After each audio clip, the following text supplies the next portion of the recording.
Voilà, depuis un mois, nous sommes sur cette thématique du fruit de ma bouche, du fruit de la bouche. On, on s'entretient depuis un mois sur la notion, sur le sujet des paroles. Parce que c'est ça le fruit de ma bouche. Ce sont nos paroles, ce qui sort de notre bouche. Et je ne vais pas faire le récap. Il y a déjà 4 vidéos sur ça. Pour aller les revoir en replay, sur tout ce qui a été vu, tout ce qui a été traité. Donc voilà l'impact des paroles, le pouvoir des paroles, etc. Donc je vous invite, si vous les avez pas vus, à aller les voir vraiment parce qu'on a balayé plein de choses et on n'a pas fini encore. On va lire ensemble un texte dans Luc chapitre 18 et le verset 9. Luc 18, verset 9.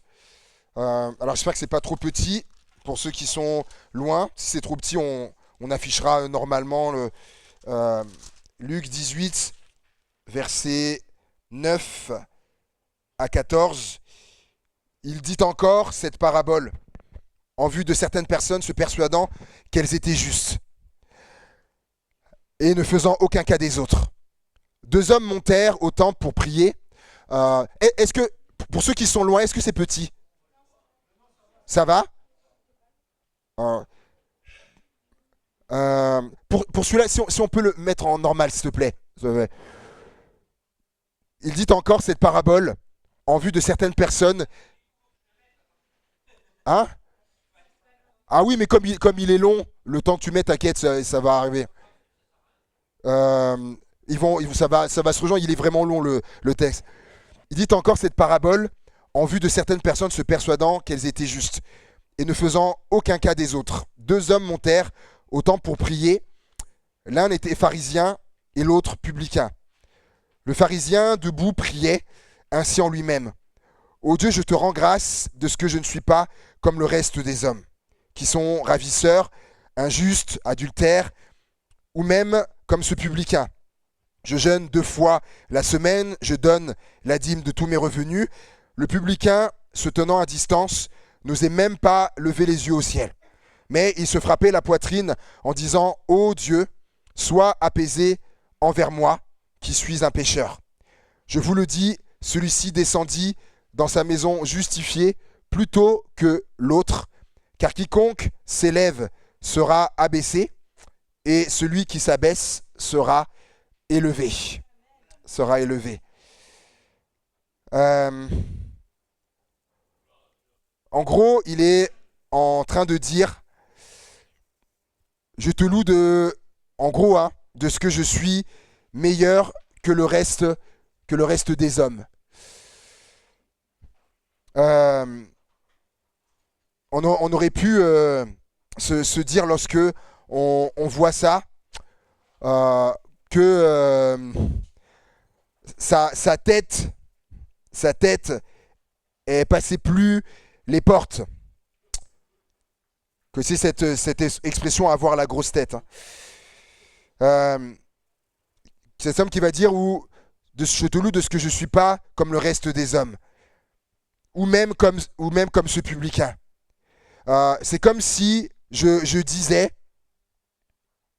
à la réunion de prière, ensemble à la réunion de prière, et que je suis là et que je dis Seigneur, je te loue de ce que je ne suis pas, comme mon frère, comme Luciano. Tu vois, Seigneur, je te loue de ce que je suis pas comme Luciano. Oh là là. Voyez un petit peu l'état d'esprit. Et il va dire ensuite, ou même comme ce publicain. Puis il va dresser la liste des choses qu'il fait. Je jeûne 2 fois par semaine, je donne la dîme de tous mes revenus, etc. Il est en train de faire, il est en train de faire ses propres éloges, de se complimenter lui-même. Voyez? Alors que la Bible dit dans Proverbe 27, dès le verset 1er, il est dit ceci, Proverbe 27, ne te vante pas du lendemain, car tu ne sais pas ce qu'un jour peut enfanter. qu'un autre te loue. Qu'un autre te loue et non ta bouche. Un étranger et non tes lèvres. Vous voyez, la Bible est claire. Et c'est pas pour rien qu'il commence aussi en disant ne te vante pas du lendemain. Bah oui, il parle du lendemain, mais il y a cette réalité qui est de ne pas se vanter. Et il va dire qu'un autre te loue et non ta bouche. Alors que cet homme, c'est sa bouche qui le loue. Oh, je te loue Seigneur de ce que je ne suis pas comme le reste des hommes. Moi, oh là là, je suis tellement mieux. Hein. Je jeûne 2 fois par semaine, je donne ma dîme, de tous mes revenus, pas que etc. Qu'un autre te loue, c'est quelqu'un d'autre qui doit te louer, pas ta bouche. Un étranger et non tes lèvres. Et d'ailleurs, je réalise quelque chose là, en vous parlant. Je relis. Oui, c'est un pharisien. Donc pharisien, enseignant de la loi, qui connaît la loi. Et ce verset-là, il est dans la loi, hein, mais c'est pas descendu dans le cœur. Dernièrement, j'écoutais quelqu'un. Et je vais pas dire son nom parce que j'ai pas envie de ternir quoi que ce soit. Et dans le sens où on est tous à la même enseigne. On est tous à la même enseigne. Il n'y a pas un qui soit mieux que l'autre. Mais j'écoutais quelque chose mais qui m'a dérangé.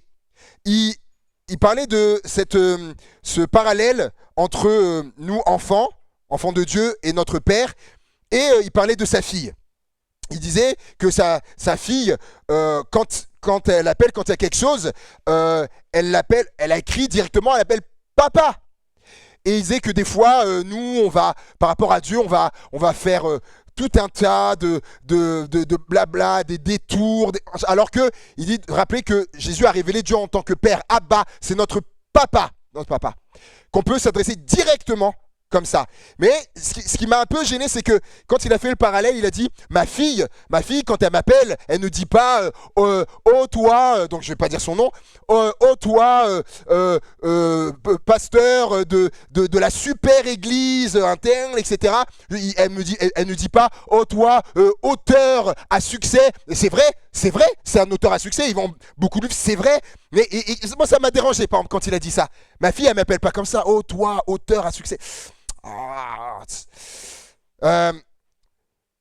a vu ensemble que c'est de l'abondance du cœur que la bouche parle.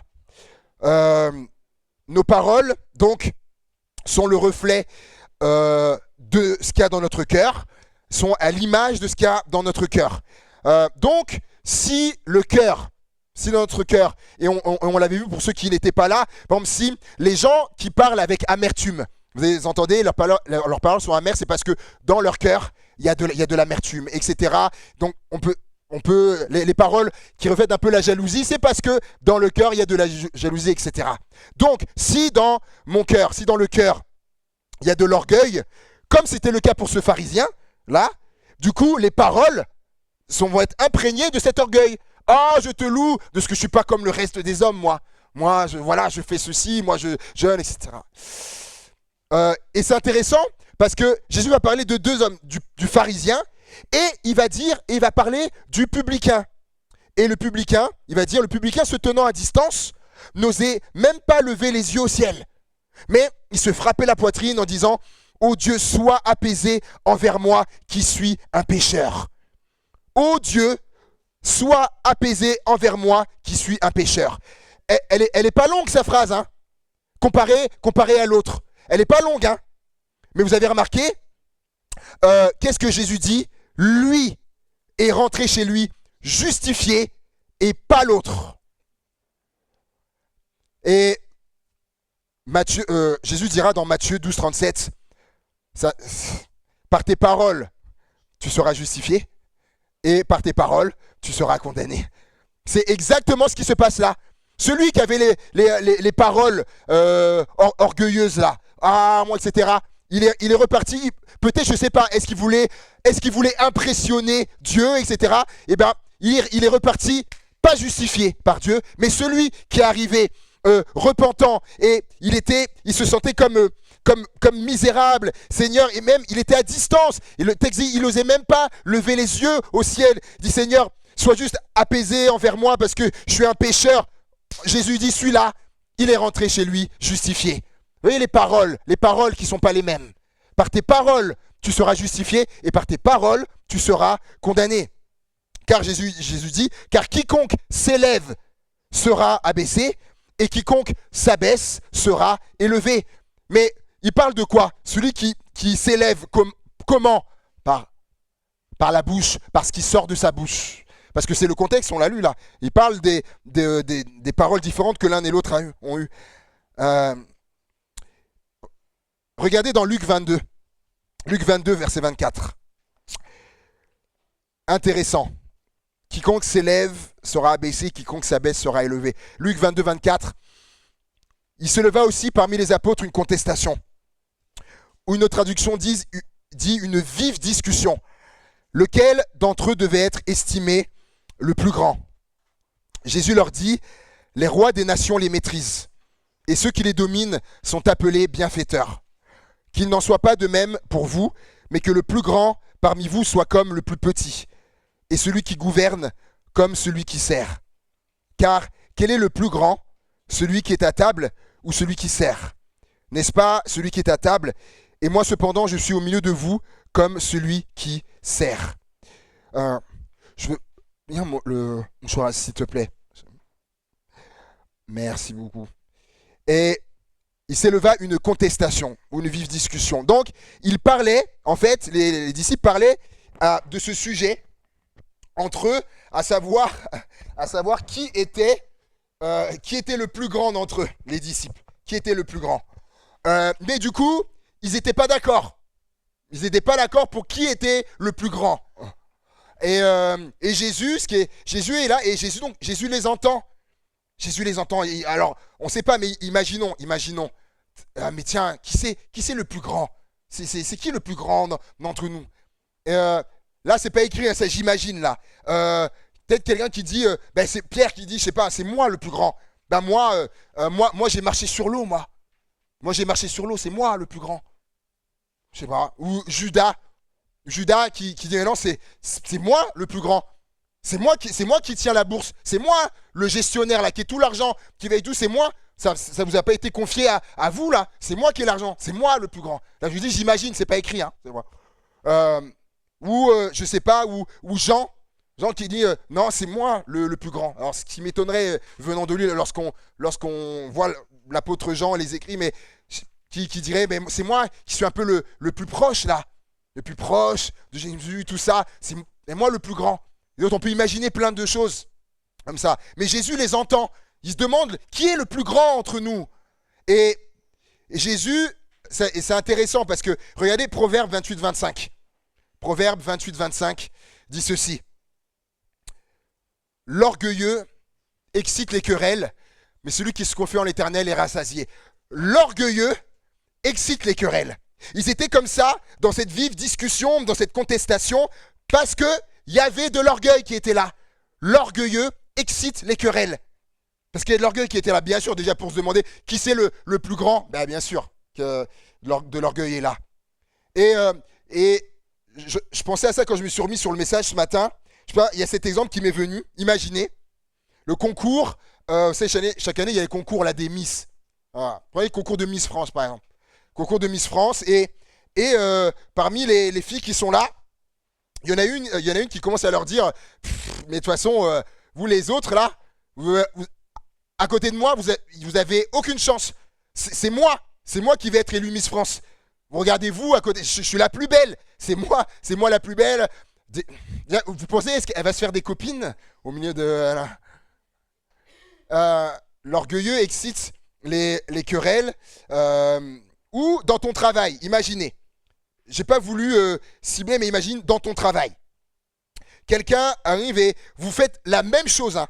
Même chose, même poste, etc. La même chose. Et le collègue ou la collègue vient et te dit non mais laisse-moi faire. Laisse-moi faire. Je gère. Je sais pas. Fabien, collègue vient. Non, laisse-moi faire. Fabien, je gère mieux que toi. Laisse-moi faire. Je pense que ou n'importe qui, hein, comme ça.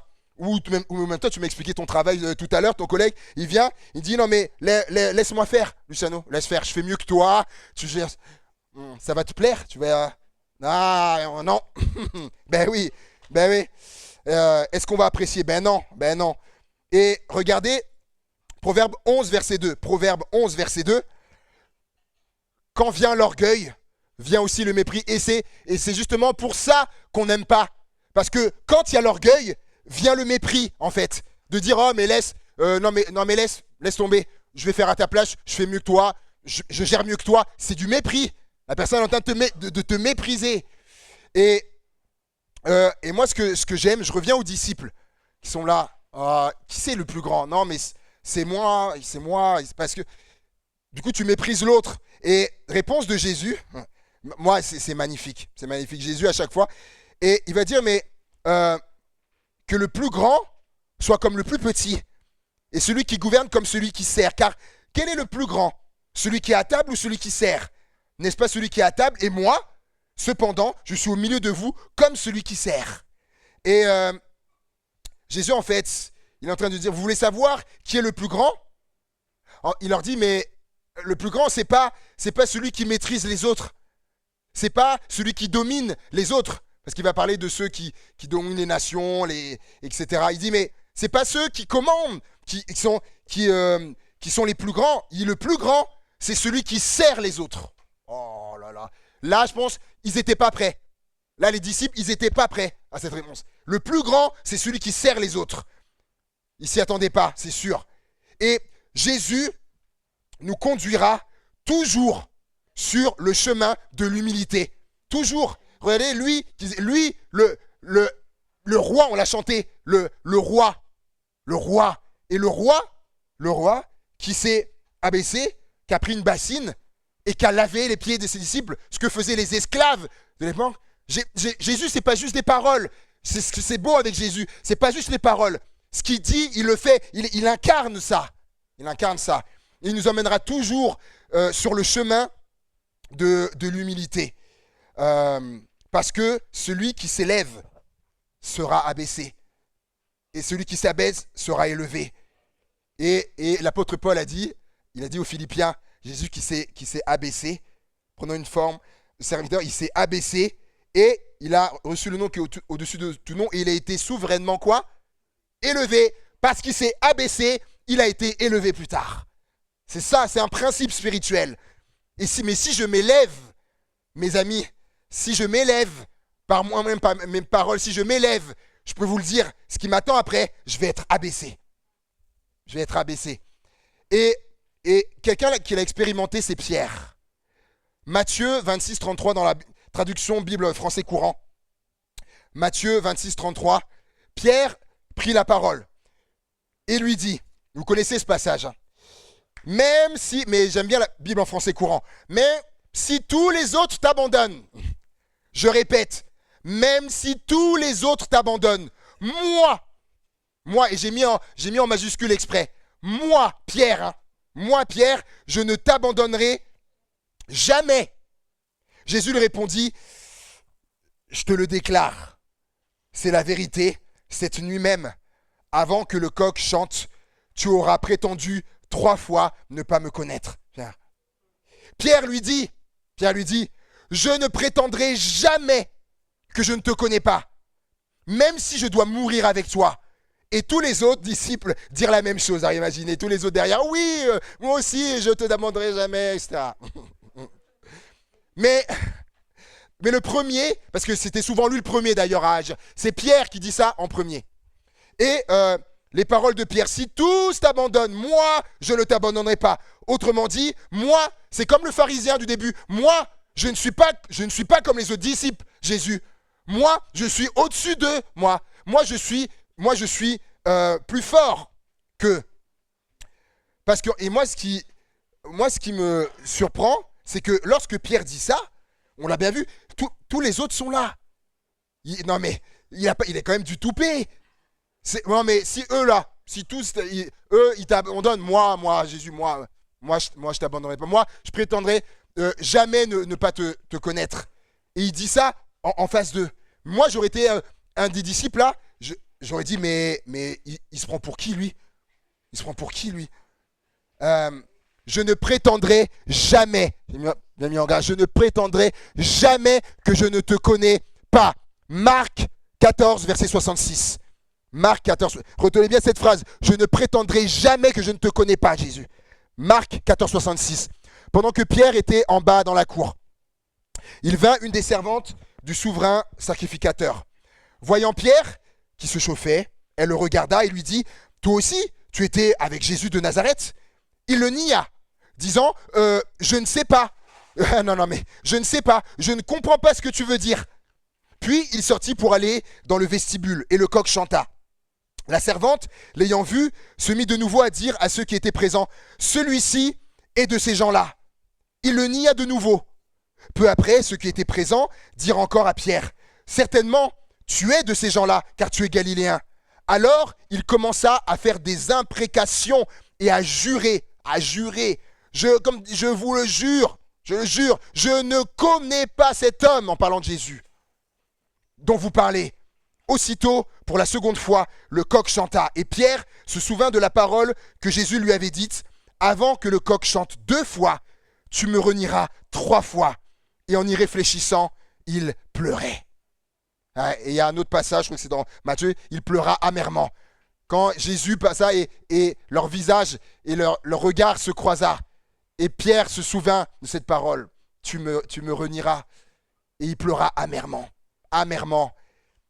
Proverbe 16, 18, l'arrogance précède la ruine, et l'orgueil précède la chute. C'est ce qu'a vécu Pierre. Non, vous voyez cette phrase, je ne prétendrai jamais que je ne te connais pas. Il y avait un peu trop d'orgueil là. Et quand la situation est venue, non, je ne le connais pas. L'arrogance précède la ruine et l'orgueil précède la chute.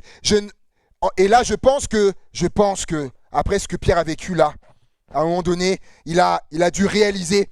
Avant, j'allais dire peut-être non, c'est sûr. Pour lui, il était meilleur que les autres. Il était plus fort que les autres. Mais là, il a réalisé, là, amèrement, il a réalisé qu'il n'était pas meilleur que les autres.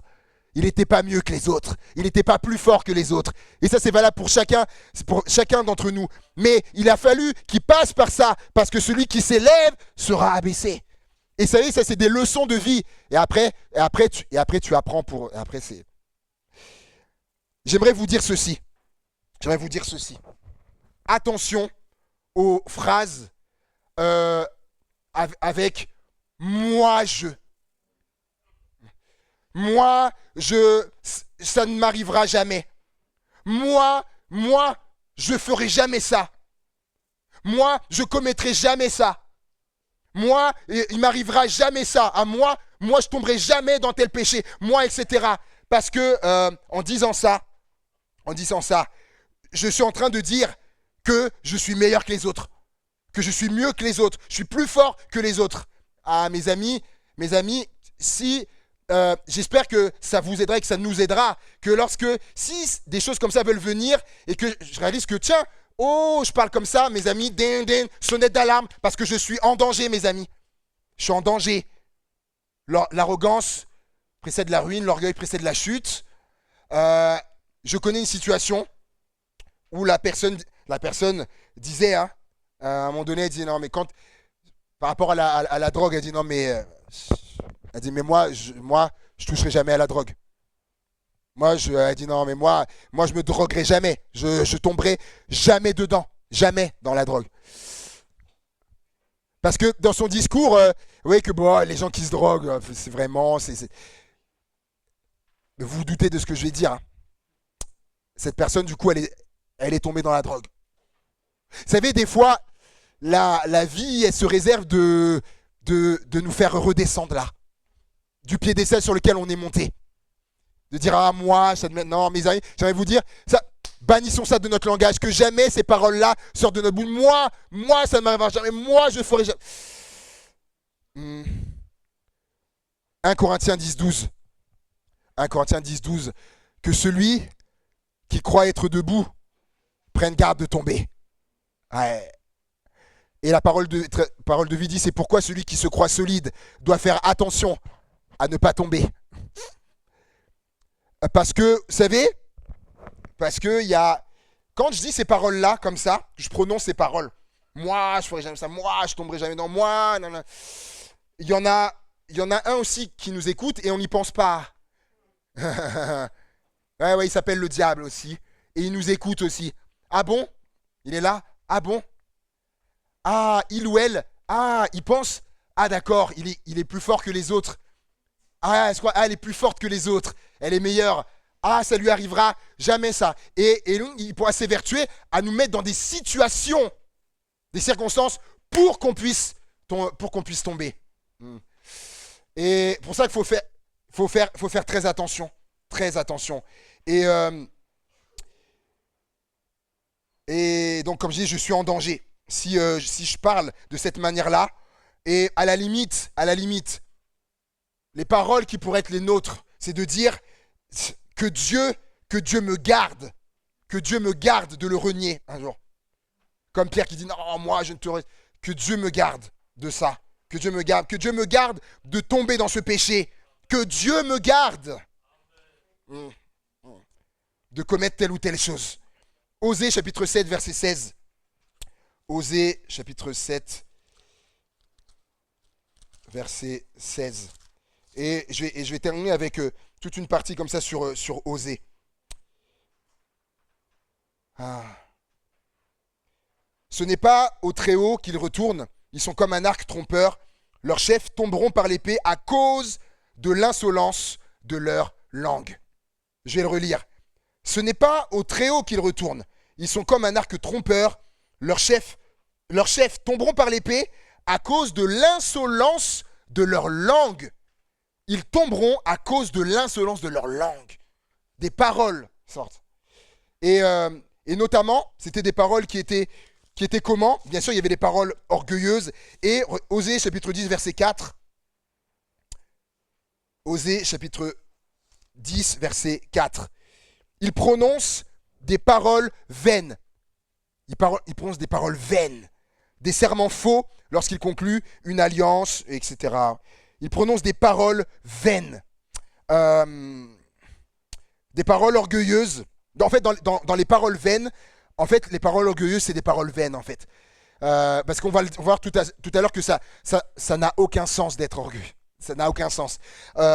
Et par rapport à ça, je repensais à un témoignage un de mes pasteurs formateurs. Un jour, il me raconte. Et il me dit, il part faire une visite de quelqu'un, mais qui, il était plus bien en phase avec le Seigneur. C'était un peu éloigné. On peut pas dire qu'il avait, renié Dieu, mais il était plus en phase. Il était déconnecté, quoi. Et il part le visiter. Et vraiment, il était dans des choses compliquées, et le pasteur lui dit ouais, tu sais, des fois aussi dans les choses dans nos vies, il y a le diable qui essaye de nous mettre des bâtons dans les roues, des pépins, etc. Et parce que il lui parle de ça. Et là, écoutez bien. Et là, cet homme qui lui dit au pasteur, il lui dit ah bon, le diable? Il lui dit moi je l'attends. Il dit moi je l'attends, le diable. Il dit j'attends le diable. Qui vienne, je l'attends, le diable. Oui, ou là. Là, le pasteur lui dit, il cite son prénom, je ne me rappelle plus, il dit retirez cette parole tout de suite. Et le gars, tout fermement, non, je ne dis pas cette parole. Il dit moi je l'attends, le diable. Qui vienne, je suis prêt. Le pasteur lui dit, il dit, j'en supplie, il dit, retirez cette parole que vous venez de dire. Non, je ne retirerai pas. Moi, je l'attends, le diable. Et le pasteur, donc un de mes pasteurs formateurs, il me raconte, et il me dit ce qui s'est passé, c'est que par la suite, le gars, il a perdu la tête, il est devenu fou. Ouais, et après, etc., il est devenu fou. Mes amis, il y a des choses là, on pense que c'est juste des paroles. C'est pas juste des paroles. On le voit depuis des semaines. Les paroles, ont un poids, ont un impact. Et concernant l'ennemi, parce que j'aimerais vous dire ceci quand même, que il faut être bien au clair. Si on enlève Jésus de nos vies, si on enlève Jésus, Dieu de notre vie, les amis, en fait, face à l'ennemi, en fait, on ne fait pas le poids. Je ne sais pas si tout le monde est bien, au clair avec ça, en fait. Avant d'être le diable, donc c'était un ange, c'était un ange, Lucifer, c'était un ange. Et quand on regarde quand même les récits avec les anges, ils ont quand même certaines puissances. Hein. On lit des textes où les anges, ils ont rendu aveugles les gens, ils ont frappé d'aveuglement des gens, les anges. Et Éphésiens chapitre 2 verset 2 nous dit que le diable, il est appelé, c'est le prince de la puissance de l'air. C'est le prince de la puissance de l'air. Il a un certain pouvoir. Lorsque on lit c'est dans Job, au chapitre 1 et au verset 19, Job 1, 19. Je ne sais pas si je l'ai mis là. Job 1, 19. Il va arriver avant moi. Merci. Et voici, un grand vent est venu de l'autre côté du désert et a frappé contre les quatre coins de la maison et s'est écroulé sur les jeunes gens, donc sur les enfants de Job, et ils sont morts. Et je me suis échappé moi seul pour t'en apporter la nouvelle. Pour ceux qui connaissent le texte, c'est le diable qui voulait vraiment montrer à Dieu que mais non, mais il te craint, mais c'est parce qu'il est riche, parce que tu l'as béni, etc. Dieu va lui dire, je permets que tu fasses des choses, mais il dit, mais tu n'as pas le droit, tu ne peux pas toucher à sa vie. Et donc, ce qui est arrivé là, le vent qui est arrivé là, c'est qui est à l'origine de ça? C'est le diable. Vous arrivez à faire ça, vous hein? Et quand on voit les ulcères que va avoir Job après, c'est le diable qui a causé ça. Il y a même dans le Nouveau Testament, cette femme courbée qui était comme ça depuis 12-18 ans, je crois, dont le diable tenait lié par une chaîne. Vous pouvez faire ça, on peut pas faire ça. Et donc, il faut quand même réaliser ça. Et de vous dire, Jude chapitre 1 verset 8. Jude, pour bien comprendre que les paroles, on dit pas n'importe quoi. Jude 1 verset 8 à 10. Malgré cela, ces hommes aussi, entraînés par leur rêverie, souillent pareillement leur chair, ils méprisent l'autorité et injurent les gloires. Ils injurent les gloires, tellement ils sont orgueilleux. Or, écoutez bien, l'archange Michel, c'est pas n'importe qui, l'archange Michel, lorsqu'il contestait avec le diable, il disputait le corps de Moïse, il n'osa pas porter contre lui un jugement injurieux. Il n'a même pas voulu injurier le diable, mais il dit juste que le Seigneur te réprime. On parle de l'archange Michel, qui n'a pas osé injurier le diable. Et nous, pauvres petits êtres humains, ça veut dire, oh, le diable, je l'attends, etc. Non, mais les paroles. Et tout ça, c'est l'orgueil. Mais non, on n'est pas invité à aller sur ça. Et je vais terminer. Un peu d'humilité. Osée chapitre 12, verset 9. Osée chapitre 12, verset 9.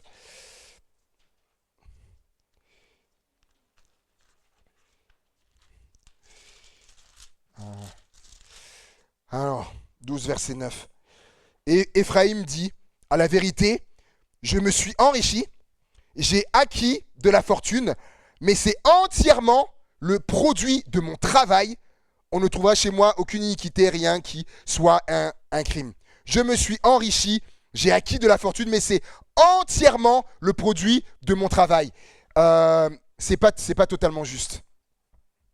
Je me suis enrichi, voilà, j'ai acquis de la fortune.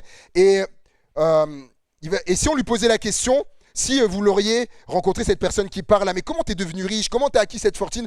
Eh bien, c'est à cause de mon travail. C'est à cause de mon travail, voilà, je suis devenu riche, voilà, je suis fortuné maintenant. Et si on pousse, si on continue, mais si tu travailles, comment le travail, tu l'as eu grâce à qui? Grâce à quoi? Ah, mais c'est grâce à mon expérience, c'est grâce aux études que j'ai faites, c'est grâce au diplôme que j'ai. c'est grâce au savoir-faire que j'ai acquis, c'est grâce à mes connaissances, c'est grâce à mes idées, c'est grâce à mon intelligence. Et je continue. L'intelligence que tu as, elle vient d'où? Parce que, on va dire, tu es né avec. Tiens, tu es né avec cette intelligence. Mais est-ce que tu as demandé à naître? Ah ben non, personne de nous n'a demandé à naître. Donc c'est quelque chose qui vient et qui dépasse notre propre volonté. Et même pour ceux qui ne voudraient pas mettre le nom de Dieu ou quoi, c'est Dieu qui donne ça. Et donc, en fait, on n'a pas à s'enorgueillir. Je suis devenu riche, fortuné grâce à mon travail. Non, quand on va à la source, c'est Dieu qui est à l'origine de ça. Donc, j'ai même pas à m'enorgueillir. Et je conclus avec Osée 14, versets 1 à 3. Osée 14, versets 1 à 3.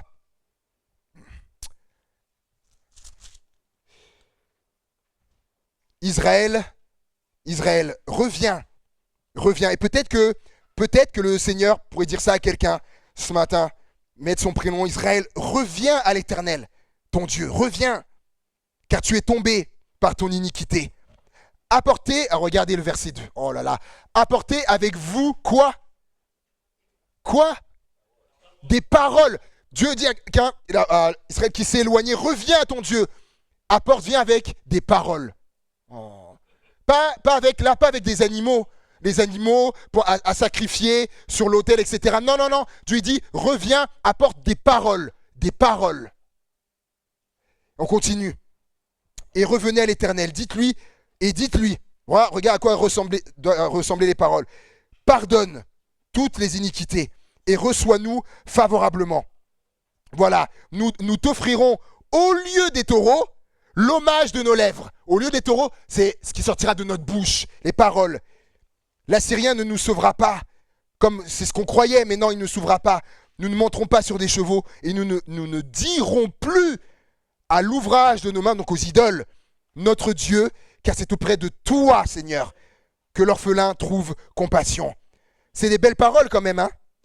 Et en fait, suite à ça, il y a une conséquence à ça. Il y a une conséquence. Il dit, si tu viens avec de telles paroles, regarde, Dieu dit, regarde ce que je vais faire. Verset 4. Je réparerai leur infidélité. Ou, on peut dire ton infidélité. Je réparerai ton infidélité.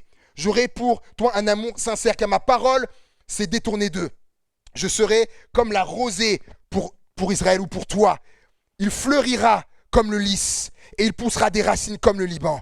Ses rameaux s'étendront, il aura de la magnificence de l'olivier et les parfums du Liban. Ils reviendront s'asseoir à son ombre. Et on aime l'ombre avec la canicule, on aime l'ombre. Ils redonneront la vie au froment et ils fleuriront comme la vigne, c'est-à-dire qu'il y aura du fruit. Et ils auront la renommée du vin du Liban. Et ça c'est la conséquence de s'ils reviennent avec les bonnes paroles.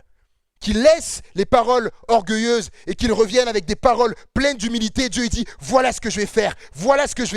Il y a toute une sorte de bénédiction qui est attachée aux paroles. Revenez apporter des paroles. Waouh! Et Jacques, chapitre 4, verset 6, nous dit, il résiste aux orgueilleux, mais il fait grâce aux humbles. Dieu résiste aux orgueilleux, mais il fait grâce aux humbles. Proverbe 18-12, dans la version du Semeur. Quand l'orgueil remplit le cœur d'un homme, sa ruine est proche. Mais avant d'être honoré, il faut savoir être humble. La Bible en français courant dit, l'orgueil de l'homme le conduit à la faillite. Avant d'accéder aux honneurs, il convient d'être humble. L'humilité, et ça se manifeste donc aussi avec les paroles. Et moi, je ne parle pas de la fausse humilité. Parce que oui, il y a la fausse humilité. Je ne parle pas de la fausse humilité qui se rabaisse. La personne se rabaisse, elle se rabaisse. Non, ça, c'est pas l'humilité, ça. C'est la fausse humilité. L'humilité non plus, parce que par exemple, Dieu invite quelqu'un peut-être je sais pas, à chanter ou à faire de la musique, ou peut-être la personne serait sur l'estrade ou serait exposée, serait devant. La personne dit non, c'est Dieu qui l'appelle pourtant, hein. Mais la personne dit non, je veux pas être sur le devant, je veux pas être sur l'estrade, je veux pas qu'on me voie. Pourtant c'est un appel de Dieu authentique. Elle dit non, ça c'est de la fausse humilité. Ça c'est parce qu'il y a des fois il y a la peur d'y aller. Non, l'humilité c'est tiré du mot humus. Humus, l'origine. Humus, c'est la terre. C'est la terre. Parce qu'on est poussière. On a été tiré de la terre. Poussière, la terre. Je suis tiré de la terre. Je m'en irai encore à la terre, la poussière. C'est de réaliser juste que je suis tiré de la terre. De la terre. Donc, tout ce que je suis, tout ce que j'ai, c'est grâce à Dieu. C'est ça, en fait. Proverbe 29, verset 23. L'orgueil d'un homme l'abaisse, mais celui qui est humble d'esprit obtient la gloire. Et enfin, Proverbe 22, verset 4. Proverbe 22, verset 4. Le fruit, comme on parle du fruit de la bouche, le fruit de l'humilité, en plus par des paroles humbles, le fruit de l'humilité, de la crainte de l'Éternel, c'est la richesse, la gloire et la vie. Amen. Amen. Alléluia. On va prier le Seigneur. Éternel Dieu, oui, Seigneur, on veut se rappeler que c'est à cause de l'orgueil, d'ailleurs, que Lucifer a été banni du ciel et est tombé, a chuté. C'est l'orgueil. Parce il disait, je serai comme le Très-Haut, je prendrai la place, etc. Seigneur, et tu nous invites, Seigneur, à avoir ces paroles pleines d'humilité, Seigneur. Comme toi, tu as dit, je suis doux et humble de cœur.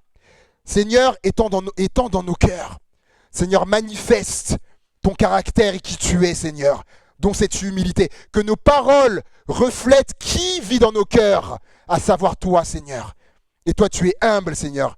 Que nos paroles soient pleines d'humilité, Seigneur. Que nous chassions, que nous bannissions, Seigneur, les paroles pleines d'orgueil, Seigneur. Qui s'élèvent au-dessus des autres, qui méprisent, Seigneur. Non, ces choses-là, Seigneur, ces paroles-là, c'est au placard, on n'en veut pas. On veut des paroles qui viennent de toi. Et toi, Seigneur, toi, c'est l'humilité. Et on a vu, Seigneur, les bénédictions, Seigneur, qui sont attachées. Celui qui s'abaisse, il sera élevé. Il y a toutes sortes de choses, Seigneur mon Dieu, qui sont là. Le fruit de l'humilité, c'est-à-dire c'est la richesse, la gloire, la vie, mais un honneur, mais ce n'est pas un honneur humain, c'est un honneur qui vient de Dieu. Qui est saint. S-A-I-N et S-A-I-N-T aussi. Seigneur, oui, viens, comme je disais plusieurs fois dernièrement, viens toucher nos bouches, Seigneur. Viens purifier nos bouches, nos langues, nos lèvres, Seigneur mon Dieu, afin que nos paroles soient à ta gloire, Seigneur mon Dieu. Sois béni, sois loué, sois exalté, Père. Au nom puissant de Jésus-Christ, nous t'avons prié. Amen. Amen. Amen. Amen. Alléluia. Et